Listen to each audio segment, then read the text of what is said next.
एक बार एक शिकारी शिकार करने के लिए जंगल में पहुंचा।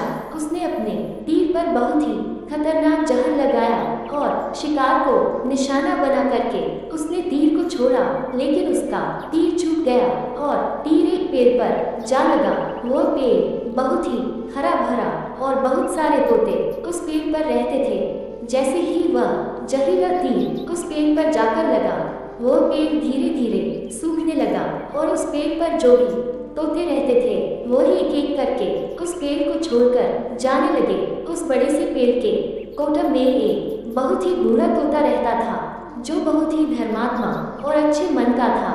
सभी तोते उस पेड़ को छोड़कर जाने लगे थे, लेकिन वो बूढ़ा तोता जाता था, दाना लेकर के आता और उसी कोटम में आकर के बैठ जाता था, परंतु उस पेड़ को छोड़ने को तैयार नहीं था। बूढ़े तोते के साथियों ने कई बार आकर के उसे समझाया कि यह पेड़ सूख रहा है और किसी दिन गिर भी जाएगा, चलो किसी और पेड़ पर चलकर रहा जाए, परंतु वह बूढ़ा तोता वहां से जाने को तैयार नहीं हो रहा था। अब ये बात देवराज इंद्र तक पहुंची। उन्हें बताया गया कि एक तोता है, वो जिस पेड़ पर रहता है उस पेड़ पर एक जहरीला तीर लगने के कारण सूखने, गिरने और खत्म होने के कगार पर आ पहुंचा है, और एक बूढ़ा तोता अभी भी वहीं पर रह रहा है।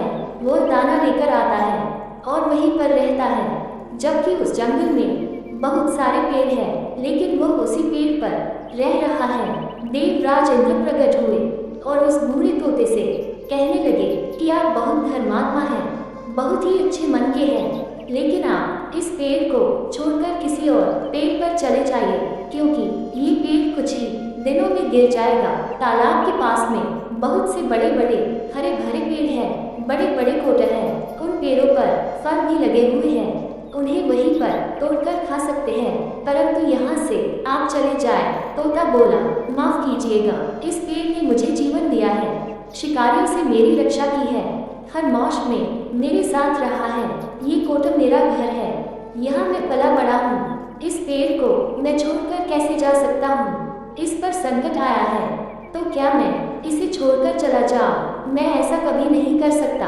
देवराज इंद्र तोते के इस बात से बहुत ही प्रसन्न हुए। उन्होंने तोते से कहा, मैं आपके इस बात से बहुत ही खुश हूँ, मांगो जो आपको मांगना हो। उस बूढ़े तोते ने कहा, मुझे बस इतना मांगना है कि जिस पेड़ ने मुझे जन्म दिया, जहाँ मैं रहा पला बड़ा, जिसे आप मेरा जन्मभूमि कह सकते हो, आप इसे फिर से वैसा ही हरा भरा कर दो जैसा ये था। देवराज इंद्र ने अमृत से उस पेड़ को सिंच दिया और पहले की तरह हरा भरा कर दिया। अब वापस से उस पेड़ पर आकर के बाकी तोते रहने लगे। वो बूढ़ा तोता कुछ समय तक और जिंदा रहा, फिर उसकी मृत्यु हो गई और वह स्वर्ग में चला गया। तो दोस्तों, ये कहानी हमें सिखाती ये है कि जब भी किसी इंसान का बुरा दौर आता है तो इमोशनली वो टूटा हुआ होता है, उसे किसी के सहारे की जरूरत होती है, किसी की आवश्यकता होती है। अगर आप ऐसे समय में उसे छोड़कर चले जाएंगे, उससे बात नहीं करेंगे, मुंह मोड़ लेंगे, तो आपसे बुरा कोई नहीं है, क्योंकि आप किसी के सुख का साथी बने या ना बने, लेकिन आपको हमेशा किसी के दुख का साथी जरूर बनना चाहिए।